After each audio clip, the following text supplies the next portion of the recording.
بالله من الشيطان الرجيم بسم الله الرحمن الرحيم ربنا وابعث فيهم رسولا من أنفسهم يتلو عليهم آياتك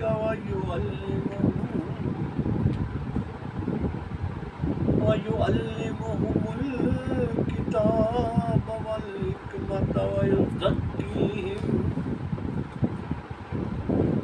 إنك أنت العزيز الكريم إنك أنت العزيز العليم صدق الله العظيم سبحانك لا علم لنا إلا ما علمتنا إنك أنت العليم الحكيم رب اشرح لي صدري ويسر لي أمري واحلل عقدة من لساني يفقهوا قولي رب يسر ولا تعسر وتمم الخير میرے جی ساتھیوں، پوری کائنات میں جو سب سے زیادہ باعزت اور سب سے زیادہ جس کو مقام ملا ہے وہ حضور اقدس صلی اللہ علیہ وسلم کی ذات ہے۔ اللہ نے سب سے زیادہ ان سے محبت کی اور حضور اقدس صلی اللہ علیہ وسلم خود فرماتے ہیں، مسلم شریف روایت ہے کہ اللہ تبارک تعالیٰ نے انہیں سب سے بہترین انسانوں میں سے چنا۔ سب سے پہلے جب انسان کی پیدائش ہوئی تو سب سے بہتر انسانوں میں مجھے آگے منتقل کیا۔ ابراہیم علیہ السلام کا دور آیا، پھر آگے جب آگے منتقل کرنے کا دور آیا تو اسماعیل علیہ السلام کی طرف منتقل کر دیا نسل۔ میں آپ کو تھوڑا سا دیکھتا ہوں کہ کس طرح اللہ تعالیٰ نے پوری جو اس کی پلاننگ کی اور پورے اللہ تعالیٰ نے اس کا نظام کو بنایا اور کس طرح بہترین لوگوں کو انتخاب کیا اور بہترین لوگوں میں منتقل کیا، یہاں تک کہ حضور اقدس صلی اللہ علیہ وسلم کی پیدائش کا وقت آ گیا۔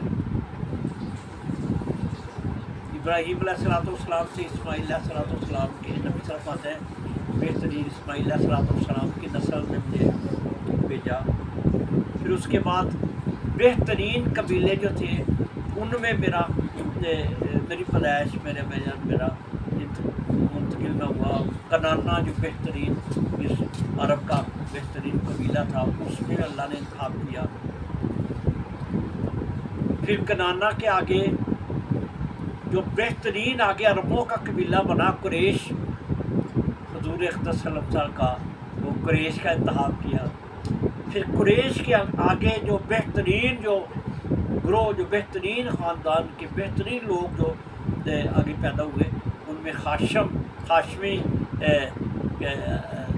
میں اللہ تبارک تعالیٰ نے نبی صلی اللہ علیہ وسلم کو اس خاندان میں منتقل کیا، یہاں تک کہ ہاشم سے اپنے بیت اور عبداللہ پھر نبی صلی اللہ علیہ وسلم اس دنیا میں تشریف لائے۔ بہترین انسان، بہترین، اور نبی صلی اللہ علیہ وسلم آتے ہیں کہ میرے پوری نسل میں سے جہاں میں میرا سلسلہ نسل آدم علیہ السلام سے چکتا ہے اور عبداللہ ابن عبد المطلب جو ہے ان تک پہنچتا ہے، کسی نے بھی برائی نہیں کی، جناب برائی کسی بھی فرد نے، یعنی اتنا پاکیزہ اللہ تعالیٰ نے یہ نسل کا یہ سلسلہ یہ نبی صلی اللہ علیہ وسلم کا رکھا۔ پھر دیکھیں ابراہیم علیہ السلام سے آگے اسماعیل علیہ السلام کی پیدائش کرنے کے لیے غور ذرا ہے دیکھیں کہ اسماعیل علیہ السلام کی والدہ کیا نام تھا؟ ہاں ماشاء اللہ. حاجرہ جو تھی ایسی کمال کی تاریخ کی سب سے شاندار عورت. آپ مطالعہ کرتے ہیں جیسے آپ ابراہیم علیہ السلام کی زندگی، آپ دیکھیں کہ ایسی عورت، اور کہاں ایسی عورت کمال کی کہ خامد لے کے آ رہا ہے تو اس نے پوچھا ہی نہیں، اور خامد چھوڑ کے ایسی جگہ پہ چلا گیا جو ابھی بالکل آباد ہی نہیں ہوئی. ابھی اس نے وہاں پہ مکہ کا بنیاد رکھنی ہے، مکہ شہر نے آباد ہونا، ابھی پہاڑ یا چٹانیں ہی ہیں، اور وہاں چھوڑ کے گئے. اور اس عورت نے پوچھا ان کو کہ مجھے کیوں چھوڑے جا رہے ہو؟ تو ابراہیم علیہ السلام نے کہا کہ اللہ کے حکم سے، اور پھر کہا کہ جاؤ آپ چلے جائیں، اللہ میں ضائع نہیں کرے گا. کتنی عظیم عورت ہے. آپ ذرا غور کرنا، غور کریں. ہماری عورتیں کیا ذرا تھوڑی ہو جائے تو چیخنے، کیسی کمال کی. اور حاجرہ جو تھی، اور لیا کہاں سے؟ مصر سے. اللہ تعالیٰ نے ان کو مصر سے، مصر کے بادشاہ جی تھی اس کی بیٹی، وہاں پہ جب گئے ابراہیم علیہ السلام اپنی بیوی سارہ کے ساتھ، اور وہاں پہ پھر انہوں نے جو حالات ہوئے، اور وہاں پہ جو دی کہ یہ میری بیٹی آپ کی خدمت کرے گی، اور وہاں سے پھر جب اللہ نے بچہ نہ دعا تو پھر ان کی شادی سارہ نے کر دی. اور یہی حاجرہ جو ہے نبی صلی اللہ علیہ وسلم کی جد امجد میں بنی، اور اتنی کمال کی کہ آج بھی ابراہیم علیہ السلام کے بعد ہر نبی ان کے نقش قدم پر چلتا ہے. صحیح جو ہے، صحیح جو حج کے لیے اور عمرے کے لیے صحیح کرتے ہیں، وہ انہی کے نقش قدم، انہی کی نشان. میرے ساتھیوں، حضور اکرم صلی اللہ علیہ وسلم کا یعنی خاندان، آج خاندان ہے، نبوت کی بات ذرا کر لیں تاکہ آپ کے سامنے آ جائے مختلف چند کردار کہ کس طرح یہ سارے نام آئے ہیں. تو اسماعیل علیہ السلام کو اللہ تعالیٰ نے مکہ مکرمہ میں بات کیا، خانہ کعبہ اللہ کا گھر اس میں ٹوٹا ہوا تھا. پھر جب اسماعیل علیہ السلام تھوڑے بڑے ہوئے تو ان کے ہاتھوں سے ابراہیم علیہ السلام دونوں نے جب اللہ کا گھر بنا لیا، خانہ کعبہ کی دونوں نے کی. کتنا بڑا آج آپ دیکھیں، آج بنانا ہو وہ خانہ کعبہ. میرے ساتھیوں، میں آپ کا ذہن اس لیے کھولنا چاہتا ہوں کہ آپ ذرا غور کیا کریں کہ اللہ کا نظام کتنا کمال کا ہے، اور کس طرح ایک نظام کو اللہ نے چلایا ہے. آج اگر خانہ کعبے کو بنانا ہے نا تو پوری کرینیں لگی ہوتی ہیں پتھروں کو نا. تو اس وقت اللہ تعالیٰ نے دو آدمی ابراہیم علیہ السلام اور اسماعیل علیہ السلام سے کام لیا. جب یہ اللہ کا گھر بن گیا تو دعا جو کی، جو دعا کی اس میں وہ دعا جو میں نے آپ کے سامنے اب رکھی ہے کہ وہاں پہ دعا یہ نہیں کوئی دعا کیا کی. جب گھر بن گئے، یا اللہ یہ ہم نے گھر تیرا بنایا ہے، یہاں پہ جو بسنے والے ہیں اس کے لیے، جہاں پہ جو بسنے والے ہیں ان کے لیے بھی بہترین رزق ہے.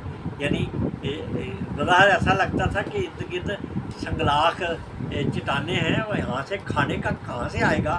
تو وہاں دعا کی کہ اللہ رزق، اور آج دیکھ رہے ہیں وہاں دنیا کے کونے کونے سے وہاں رزق پہنچ رہا ہے. ایسی چیزیں وہاں پہنچتی ہیں، وہاں حیران رہ جاتے ہیں. جب کوئی عمرے کے لیے حج کے لیے جاتے ہیں وہاں دیکھتے ہیں کہ ایسی کمال کہاں سے آ رہی ہے جی. یہ جی تھائی لینڈ سے آ رہی ہے، یہ جی فلاں جگہ سے آ رہا ہے، یہ فلاں یہ پھل جو ہے یہ یمن سے آ رہا ہے، یہ فلاں مصر سے آ رہا ہے. دنیا کی ہر اچھے بہترین چیزیں وہاں سے پہنچ رہی. اور پھر یہ دعا جو کی، یہ کمال کی دعا، یہ ابراہیم. اس لیے حضور اکرم صلی اللہ علیہ وسلم فرمایا کرتے تھے میں اپنے باپ ابراہیم کی دعا کا نتیجہ. یہ دعا کیا دعا کی وہاں خانہ کعبہ بنا کے، اور پھر مکہ مکرمہ کا جو آغاز کر کے وہ شہر کا، کیا ربنا اے ہمارے رب وبعث فیہم رسولا من انفسہم، یا اللہ انہی میں سے، یہ نہیں کہ باہر سے کوئی نبی آئے دوسرے علاقے تو بھی آ کے یہاں پہ ہوتا ہے نا کسی دوسرے علاقے سے آ کے وہاں پہ دعوت دین اللہ کی تبلیغ کرتے ہیں نا. کئی یونس علیہ السلام دیکھ لیں, اور بھی ابراہیم علیہ السلام تو عراق سے آئے اور آپ فلسطین میں تبلیغ کی. کتنے انبیاء مختلف جگہوں سے آئے اور تبلیغ کی.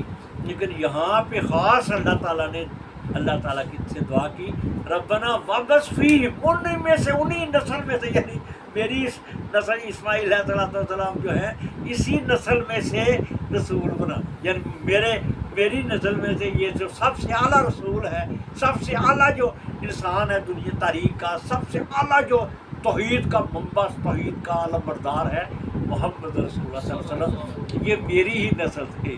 ان میں سے کہنے کا مطلب ہے میری نسل تھی. ڈائریکٹ کہنے کی بجائے کہ میری نسل نے نہیں کہا کہ ربنا وابس فیہم, یہ لوگ جو تھوڑی نسل بڑھے گی یا اسماعیل علیہ السلام کے آگے اولاد بڑھے گی, انہی کی نسل سے رسول من انفسہم, انہی میں سے یتلو علیہم آیات کا, تیری آیتیں ان پہ پڑھے. یعنی کیا دوسری کیا حاج کی, ان میں رسول بھیج جو تیری, یعنی آیتوں کا پڑھنا کتنی غنیمت ہے. یہ دعا آج بھی جو یہ ہم پڑھ رہے آیتیں, یہ بھی تو اس دعا کا حصہ ہے. نبی صلی اللہ علیہ وسلم نے پڑھی, آگے پڑھی اور آج یہاں تک پہنچ گئے. یتلو علیہم, ان پہ آتے آیات کا, ان پہ تیری آیتیں پڑھے, تیری یہ قرآن مجید آتا ہے. وَيُعَلِّمُهُ الْكِتَابَ وَالْحِکْمَةَ, اور ان کو کتاب و حکمت دونوں چیزیں, یعنی کتاب کی یہ قرآن مجید کی تفصیل کر کے بتائے ہیں. قرآن مجید کی نبی صلی اللہ علیہ وسلم کا کردار کتنا اعلیٰ ہے, دیکھیں ذرا غور کریں. یہ دعا کر رہے ہیں کہ یہ ان کو یعلمہم الکتاب والحکمہ, یہ کتاب اور حکمت کی تعلیم دے.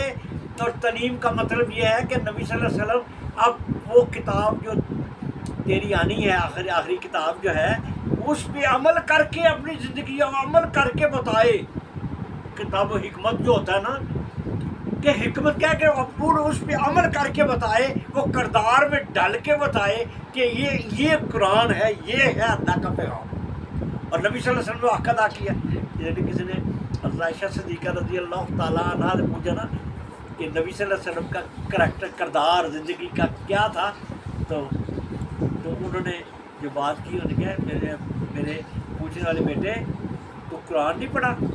کہنے لگا امی جی میں قرآن پڑھا گا. کہ نبی صلی اللہ علیہ وسلم کہ نبی صلی اللہ علیہ وسلم کا کردار کیا تھا, ما کان خلقہ القرآن, کہ نبی صلی اللہ علیہ وسلم جو ہے وہ قرآن کی چلتی پھرتی تصویر تھے. قرآن کو دنیا کے سامنے اپنے عملی شکل میں پیش کیا, اور یہ بہت بڑا نبی صلی اللہ علیہ وسلم کا ایک کردار ہے, کارنامہ ہے, جو قیامت تک کے لیے اور اللہ کی محبت کا ایک بہت کے اللہ کے پیغام کو اپنی زندگی میں لاگو. یعلمہم الکتاب والحکمۃ ویزکیہم, اور ان کو پاک کرتے ہیں.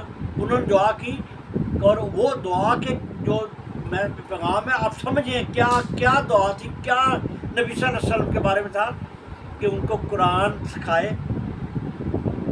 حکمت سکھائے. حکمت سیکھنی چاہیے, آپ کے اندر کردار, آپ کے اندر دنائی, آپ کے اندر سمجھ بوجھ ہونی چاہیے. اب یہ معاشرہ, یہ جو ہماری نسل جس خرابیوں کی طرف جا رہی ہے, کتنی بیوقوفیاں کر رہی ہے, کتنا کیا کر رہی ہے معاشرے کے اندر, آپ دیکھ رہے ہیں. آپ خوش نصیب ہیں, اللہ تعالیٰ آپ کو اس دعا کے مطابق آپ کو بنا. یعلمہم الکتاب والحکمۃ ویزکیہم, ان کو پاک کرے, پاکیزہ, اندر من صاف ہونا, اندر کا صاف ہونا, کردار کا صاف ہونا, بڑی بہت ہی. انک انت العزیز الحکیم, یا اللہ تو بڑا زبردست, تو ہی اصل بادشاہ ہے, اصل تیرے اندر ہی طاقت ہے, تو ہی طرح غالب ہے, اور تو ہی حکمت والا ہے. تو یہاں سے دعا شروع. پھر حضور اکرم صلی اللہ علیہ وسلم اسماعیل علیہ السلام بڑے ہوئے, وہاں ایک آبادی بن گئی, ایک قبیلہ وہاں آ گیا یمن سے, جرہم قبیلہ وہی بات ہو گیا، وہاں ہی اسماعیل علیہ السلام نے وہی شادی اندر کی، یعنی اس طرح ایک نسل جو ہے وہاں پروان چل رہی۔ اور پھر حضور اختصر فرمایا کہ مجھے بہترین نسل میں سے بہترین چناؤ کیا گیا، وہ دوسرا جو بڑا اہم جس خاندان کا جو سب سے بہترین تھا قریش کا تھا۔ اب قریش نام کس طرح بھائی، یہ ساری میں آپ کے اس لیے کہ آپ نوجوان ہیں، آپ کو نبی صلی اللہ علیہ وسلم کی یہ پوری زندگی کے جو پہلو ہیں نا، ان کا بھی پورا طرح سوچ سمجھو۔ اب قریش کا ہم لفظ استعمال کرتے ہیں، قریشی، نبی صلی اللہ علیہ وسلم قریش میں سے تھے۔ قریش بہت بڑا خاندان، بہت بہادر، مکہ کے اندر ایک خاندان پیدا ہو گیا، ایک بہت ہی جری اور بہت ہی مضبوط۔ آج ہم چند باتیں رکھیں گے نا تو آپ کے ذہن میں آئیں گی، پھر اگلی دفعہ نبی صلی اللہ علیہ وسلم مزید یہ پہلو جو عام طور پہ لوگوں کے سامنے نہیں آتے، وہ آپ کے سامنے میں آج رکھ رہا ہوں۔ قریش کا نام کس طرح پڑا؟ اب دیکھیں، آج بھی آپ غور کریں، سعودیہ عرب جو ہے اس کو زیادہ تر خطرہ رہتا ہے۔ ذرا آپ میرے ساتھ چلیں، یہ بڑی فکر کی بات ہے آپ کو۔ اب دیکھیں، آج بھی میں اگر سوال آپ سے پوچھوں تو آپ فوراً مجھے بتا دیں گے، مجھے پتہ ہے آج بھی سعودی عرب کو سب سے زیادہ خطرہ کس طرف سے آتا ہے، کس ملک کی طرف سے آتا ہے؟ نہیں، اس وقت جو ارد گرد ملک ہے، وہ امریکہ تو پہ آئی ہے۔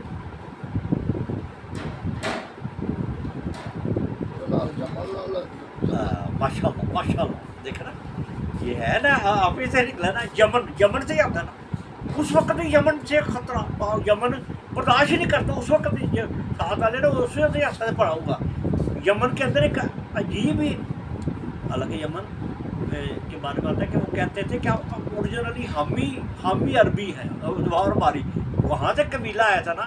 اسماعیل علیہ السلام تو عبرانی زبان بولتے تھے، وہ تو فلسطین سے، عراق سے نکل کے، عراق سے آئے تھے نا، فلسطین سے، اور وہاں سے آگے بات ہوئے نا، تو یہاں پہ لوگ کہاں سے آئے تھے؟ جرم قبیلہ یمن سے، تو وہ کہتے تھے کہ اصلی عربی ہماری ہے، یمن والی۔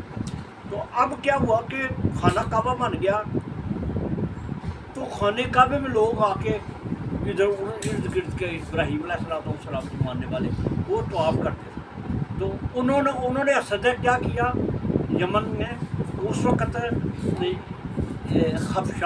خبشہ جو تھی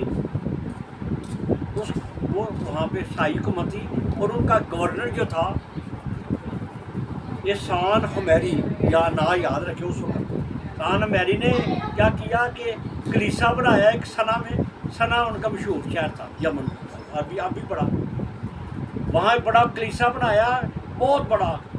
انہوں نے کہا کہ خانہ کعبے کی طرف لوگ جاتے ہیں ادھر اس کو ختم کر دیں گے، اس کو گرا دیں گے، اور کلیسا میں لوگ آیا کریں گے۔ وہاں سے فوج لے کے چلا اور حملہ کرنے کے لیے، اور قریب پہنچ گیا مکہ مکرمہ کے مکہ کے باہر آگے فوج لے کے آ گیا اس وقت ہے۔ بعد میں ابرا کی بھی بات کرتا جو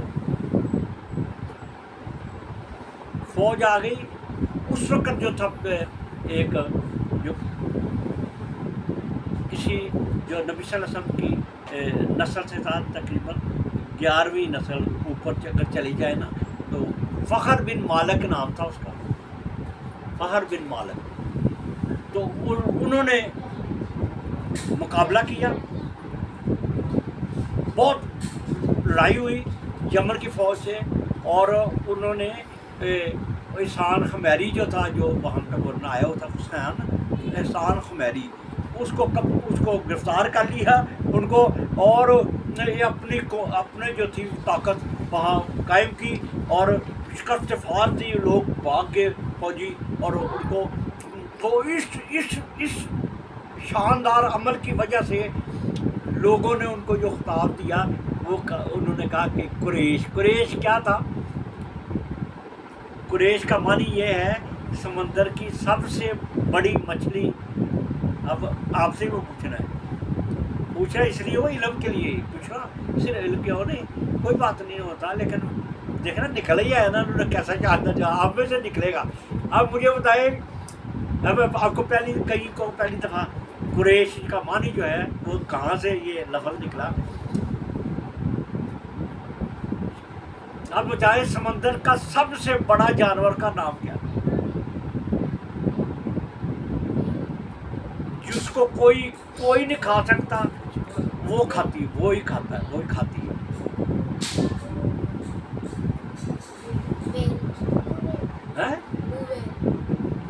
ماشاء اللہ، یہ دیکھو نا کہ بچے نے کہنا شاندار، کیا نام ہے آپ کا؟ محمد عمر ہے بچے کا نام، اس نے بتایا ہے ویل مچھلی جو ہے نا، ویل مچھلی سب سے بڑی مچھلی ہے، وہ منو کے حساب سے ان کی، وہ اس کو کوئی بھی نقصان نہیں پہنچاتا، وہی کھاتی ہے جن کو کھاتی ہے۔ کس نے؟ ہے نا، کیا نام ہے؟ نعمان۔ دیکھیں نا بچہ، چھوٹا بچہ ہے، یہ کتنی عمر، تھوڑی عمر ہے لیکن اس کو بتا دیا، 5-6 سال۔ ماشاء اللہ ماشاء اللہ۔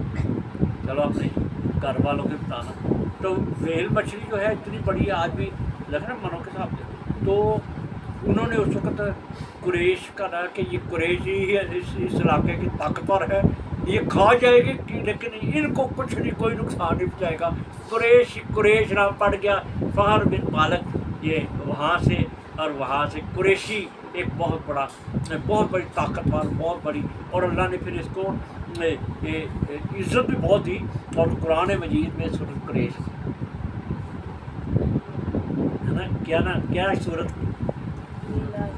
لإیلاف قریش، لإیلاف، پھر یہاں سے قریش نے پھر آگے ترقی کی، اور پھر یہ انہوں نے تجارت، یعنی حالانکہ وہاں کچھ نہیں ہوتا تھا لیکن یہ تجارت کرتے تھے، شام کی طرف سے جاتے تھے، پھر یمن سے، یعنی یہ پورے علاقے کے اندر سے یہ تجارت کرتے تھے۔ اللہ نے ان کو لإیلاف قریش، لإیلاف رحلۃ الشتاء والصیف، یعنی قریش کا، پھر یہاں کے اللہ نے ان کو تجارت پیشہ اتنا بتایا کہ پھر یہ بہت امیر ہو گئے، یہ قریش بہت امیر، ان کے پاس ان کی عورتیں بھی کام کرتی، آگے جیسا پتہ چلے گا کہ نبی صلی اللہ علیہ وسلم کی بیوی خدیجہ بھی قریش کی طرف تھی اور تجارت کرتی۔ لو جی، یہ پہلا قریش کا لفظ جو ہے قریشی، نبی صلی اللہ علیہ وسلم قریش میں۔ اب یہی بڑا شاندار، بڑا طاقتور قبیلہ آگے بڑھا۔ اب دوسرا جو سب سے بڑا ایک اور نام ہوا ہے جس کی وجہ سے نبی صلی اللہ علیہ وسلم کو ہاشمی بھی کہتے ہیں، ہاشمی کہتے ہیں نا۔ آج وہ یہ 4-5 چیزیں اپنے، ہاشم کون تھے؟ ہاشم نبی صلی اللہ علیہ وسلم کے پردادا تھے۔ عبد المطلب جو تھے نا، ان کے والد کا نام ہاشم تھا، اصل نام ان کا عمر تھا، عمر نام تھا، اور یہ بہت ہی سخی اور بہت ہی صلاحیتوں والے تھے۔ ان کے اندر بہت ہی سوچ سمجھ کی قوت تھی، بہت ہی دنا تھے۔ تو انہوں نے ساری تجارت کو، اس لیے جو قریش کی تجارت ہے نا، جو اس طرح کرتے تھے، ان کو منظم کیا، اور اتنی بڑی ہو گئی کہ کروڑوں روپے کروڑوں کے حساب سے یہ وہاں میں شام جاتے، شام کے آگے سے جو تاجر ہوتے تھے نا، وہ ادھر یورپ سے اس طرح دنیا سے آ کے شام تک آتے، پھر یہ شام سے وہاں مال ہوتا، وہ یہ شام سے لے کے آتے، اور پھر یہ بھی مال لے کے آگے، پھر جب سردیوں کا موسم ہوتا تو یمن کی طرف ذرا گرمی ہوتی، تو پھر اس طرف یہ کھڑے، اور یمن سے پھر یہی مال جو ہے ہمیں ہندوستان کی طرف ہی آتا، اور یہ مال جو ہے نا عرب سے یہ اس طرف ہی چلا جاتا۔ پھر ہاشم جو تھے ان کا نام کتنا، ہاشم عمر نام تھا ان کا، تو یہ بڑی سخی تھے، بہت لوگ خانے کعبے حج کے لیے اس وقت بھی آیا کرتے تھے، ان کی وجہ سے اور بڑھ گئے لوگ۔ تو ایک سال ایسا ہوا کہ قحط پڑ گیا، قحط کی وجہ سے بہت ہی کوئی خوراک نہیں تھی، لوگ بہت ہی پریشانی کی حالت میں تھے، تو انہوں نے شام سے سوکھی روٹیاں منگوائی، ایک بہت بڑی تعداد اونٹوں پہ، پتہ نہیں کتنے اونٹوں پہ روٹیاں پکائیں، اور پھر خانہ کعبے میں جو حج کے لیے لوگ آئے تھے ان کو اپنے شوربہ بنایا اونٹوں کا گوشت کا، اور ان میں ڈال کے نا توڑ کے ان کا لوگوں کو کھلائی، اور اتنی لوگوں نے پسند کی، اتنی مشہور ہوئے کہ خاشم کا مطلب ہے جو روٹیوں کا چورا کرے، خشم میں نا چورا کرے، روٹیوں کا چورا کرے، ہاشم ان کا نام پڑ گیا، اور بہت ہی اللہ نے ان کو عزت دی، بہت ہی خوبصورت، بہت ہی، کیونکہ ان کے چہرے متھے پہ بھی حضور اقدس صلی اللہ علیہ وسلم کا نور تو چمک رہا تھا نا، انہیں نسل سے آگے بڑھنا۔ تو کیا ہوا، ایک ان کا بھی زندگی، ہاشم جو تھے ان کی زندگی کے بارے میں مطلب چھوٹی عمر تھی، اور وہ یثرب نام تھا، مدینہ منورہ کا پہلا نام کیا تھا؟ یثرب، اور وہاں گئے اور وہاں دیکھا کہ ایک خاتون ہے، بہت تجارت پیشہ، بہت ہی اچھی، بہت ہی نیک، بڑی، جیسا چناؤ ہے نا، چناؤ نبی صلی اللہ علیہ وسلم کے خاندان کا بھی وہ دیکھے، بہت نیک عورت تھی، بہت معزز قسم تھی اور کاروبار کرنے والی، ان کا نام سلمہ تھا، سلمہ نام تھا۔ اور جب ہاشم نے انہوں نے دیکھا کہ یہ عورت بڑی معزز ہے، بڑی عزت والی ہے، کیونکہ نبی صلی اللہ علیہ وسلم کا ایک یثرب کے ساتھ مدینہ کا، تو اصل تو مدینہ میں ہی نبی صلی اللہ علیہ وسلم کا تعلق ہونا تھا، تو پہلے ہی اللہ تعالیٰ نے کوئی نہ کوئی راستہ پر بنایا، تو وہاں گئے اور ان کو پیغام بھیجا، سلمہ نام تھا، سلمہ، ان کو پیغام بھیجا کہ میں شادی کرنا چاہتا ہوں، تو انہوں نے یہ شرط دی کہ شادی کرنا، لیکن میں رہنا، میں نے یثرب ہی ہے، کاروبار کرنا، انہوں نے کہا کوئی بات نہیں، تو وہاں شادی کی، قدرت کا نظام ہے نا، قدرت کا شادی کی، اور وہیں کچھ دیر رہے، اور پھر وہ تجارت کے لیے وہاں سے نکل کے چلے گئے فلسطین، شام میں تھا، شام ہی کہتے تھے، فلسطین تک جاتے تھے، اور غزہ جو اسرائیل کا آج غزہ جو ہے دارالخلافہ غزہ، وہاں پہنچے، اور وہاں ان کا چھوٹی عمر میں انتقال ہو گیا، وہاں ہی فوت ہو گئے، اور وہی وہ ان کو دفنایا، غزہ میں ہاشم کو غزہ شہر میں دفنایا گیا۔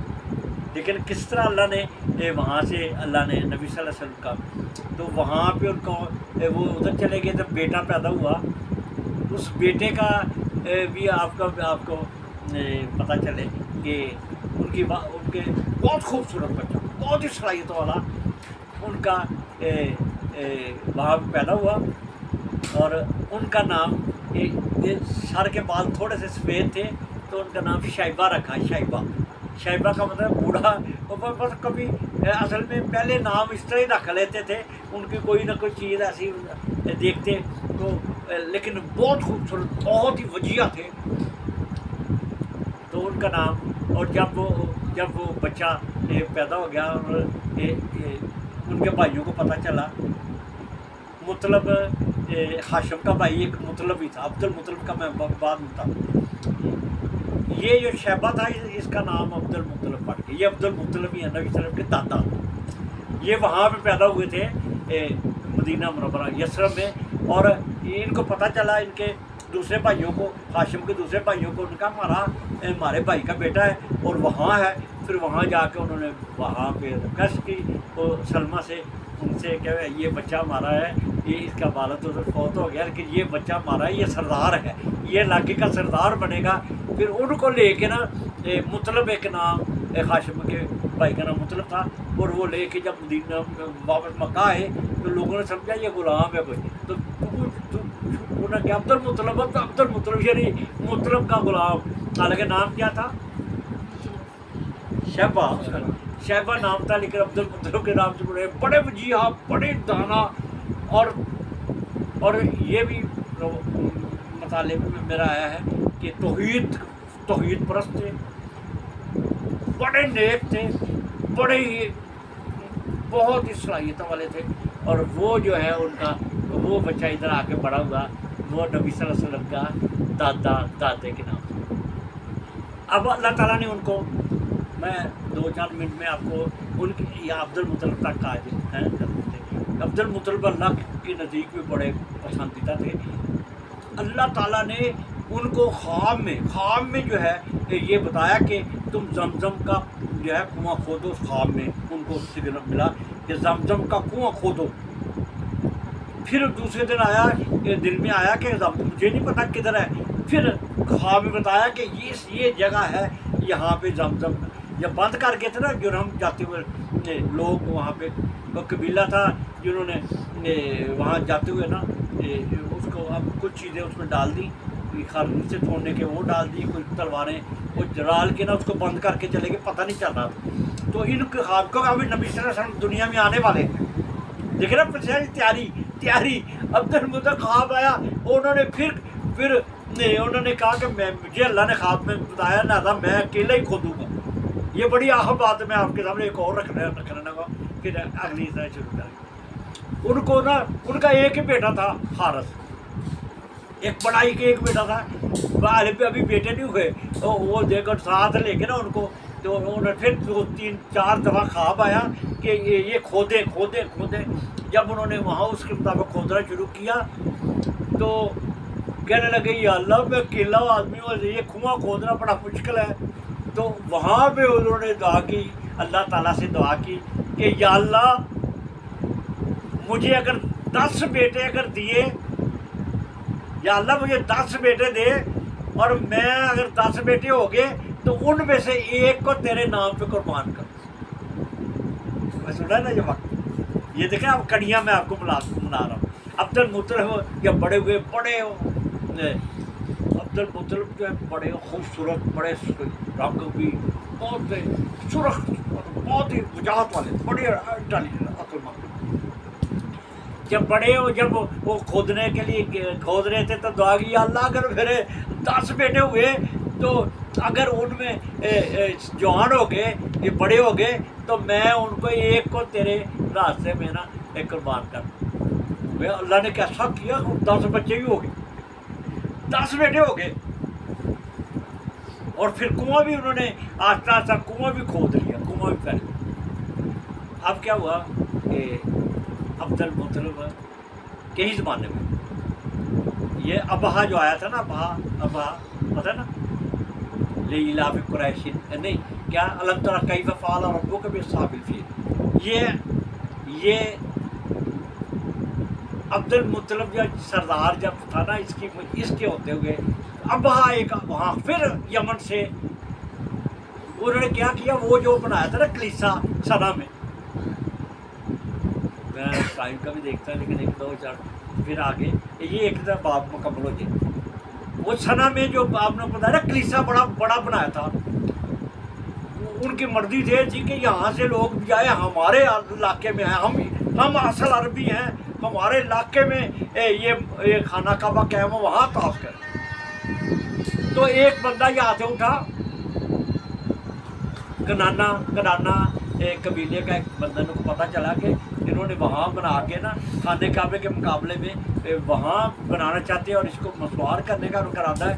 وہ وہاں سے نکلا اور اس نے وہاں پہ پہنچ گئے یمن میں، اور وہ کلیسا کے اندر گیا اور رات کو وہاں اس نے غلاظت کا غالا غصے میں تھا نا، اس نے غلاظت کر کے نکلا ہے. اب انہوں کو جب انہوں نے صبح دیکھا تو گندہ کسی نے ہماری جگہ، وہ غصے سے وہاں سے نکلے. ہاتھی بھی 10-11 ہاتھی لے کے وہاں، اور اس کو اللہ علم تر کیف فعل ربک باصحاب، وہاں سے نکلے حملہ کرنے کے لیے. مختصر جو میں وہاں جب آئے تو مکہ کے باہر مغمس ایک جگہ تھی، وہاں پہ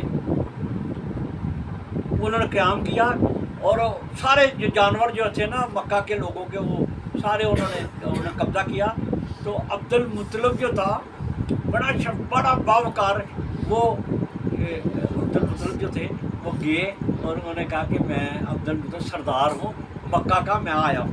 لوگوں نے کہا کہ وہ جب اس نے ابرہ نے دیکھا کہ یہ بڑا وجاہت کا بڑا ہی سردار ہے ان کا قریش کا، تو ان کی عزت سے نا عزت سے ان کو بٹھایا، خود ساتھ بٹھایا اپنے تخت پہ. انہوں نے کہا کہ آپ آئے ہیں تو کیا انہوں کے دل میں تھا کہ شاید کوئی مسئلہ کا بات کرنے آئے ہوئے ہیں. بڑی غور کی بات ہے بیٹا، سنیے ذرا. کہنے لگے کہ بڑی کوئی اچھی بات، کوئی عزت والی کوئی ایسی بات کرے گا جنگ کے تالجی اور یہ خانہ کعبہ کی ہمیں توڑنے دیں، ہم پتھر اٹھا کے لے جائیں. تو عبد البصر کہہ رہا اچھا آپ آئے ہیں عزت کی، کہا کہ آپ کا کیوں آئے ہیں آپ؟ تو انہوں نے کہا کہ آپ کے لوگوں نے ہمارے جانور چھین لیے ہیں اور میرے بھی اس میں جانور ہیں، میرے بھی اونٹ ہیں، انہوں نے چھین لیے ہیں، تو میں آیا ہوں کہ اس کو واپس کر دیں. اگر یہ مقصد یہ نہیں تھا ان کا، مقصد اور تھا کوئی. دیکھو اور ہے، یہ بڑا نقطے کا پوائنٹ ہے. مقصد کوئی کیا لگا یار میں تو سمجھتا تھا بچنے دنا اتنے خوبصورت اتنے اچھے ہیں، آپ کوئی اور بات کریں گے، آپ نے تو جانوروں کی بات کی. انہوں نے جو بات کرنے کا بات سنو ابرا، یہ جانور ہے میرے، تو اس لیے مجھے اس کی فکر ہے. یہ میسج یہ تھا، ادرائی کا میسج کیا تھا کہ یہ جانور جو ہے نا یہ میرے ہیں، میں اس لیے اس سے آیا ہوں. وہ جو خانہ کعبہ ہے نا وہ رب کا ہے، وہ خود ہی اس کی حفاظت کرے گا. کہتے نا میسج دیکھو، میسج کہتا ہے وہ خانہ کعبہ میرا نہیں ہے، وہ تو رب کا ہے، وہ خود ہی حفاظت کر لے گا، مجھے اپنی فکر ہے. یعنی ان کو بتانے آیا تھا کہ یہ رب ہے، وہ رب کا گھر ہے، یہ بیت اللہ ہے، وہ رب کرے گا. اس کو میسج دیا اور اس نے کہا یار تم نے بڑی یہی بات کرنی تھی، میں تو سمجھ رہا تھا بڑا دلاؤ تو میں نے نہیں پاس. ان کو اس کو سارے دے دیے اور یوں ہی وہ اپنے لے کے گئے. پیچھے سے اللہ تعالیٰ نے پھر اس پہ ابابیل وہ پرندے جو آپ نے کہا وہ پرندے بھیجے اور ان کے ہاتھیوں کو بھی تباہ کر دیا اور ان کی فوج کو بھی ایسا کیا جو آپ نے قرآن مجید میں جیسے علم طرح کیف فعل اور اس کو. تو یہاں پہ عبد المطلب کی کمال کی دانش، عقل مندی اور دنائی کا ایک بہت بڑا میسج تھا.